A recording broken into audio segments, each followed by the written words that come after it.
I think pressure's a good thing. You know, that means there's expectations. That means that we're doing something right. The pressure is on.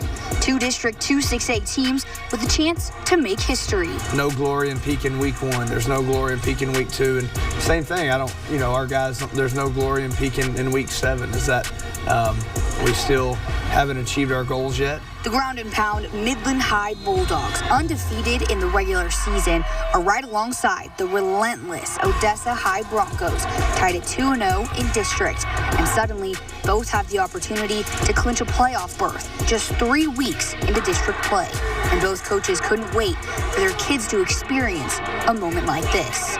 And they've earned this, I think, more than anything, that they deserve to be in this position. It's really, really cool for our kids to see that you can have success. And when asked if they expected to have a chance at playoffs in week 9 of the regular season, I knew it was going to be a matter of time. I thought it was going to be last year, to be honest with you, but it didn't happen. We just had some things not go our way. I certainly thought it was possible to be in this situation, but I don't think I mapped it out one way or the other.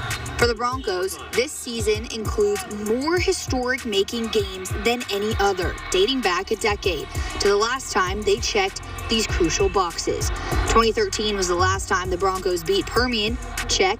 The last time they beat Midland High, and the last time they made the playoffs. And in week 9, all 3 of those boxes could be checked. A lot of these kids have never been on a winning team, junior high all the way up.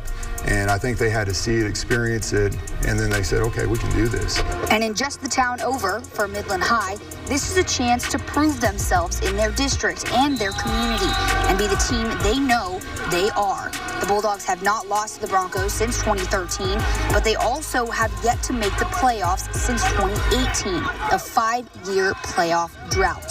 And in week 9, remain undefeated and have a clear opportunity to break that streak. So to be 2-0 in district in week 8 and still be firmly in control of our own destiny is satisfying, but also I think it makes us want to don't give it up, don't lose what we've got going. So what makes these teams so special?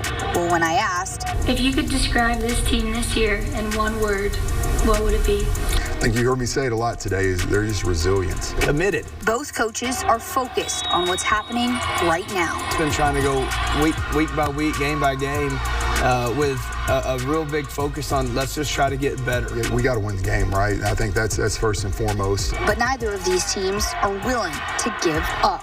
And to battle it out in week 9 is the perfect time to prove they belong. I'm happy that they're seeing some fruit.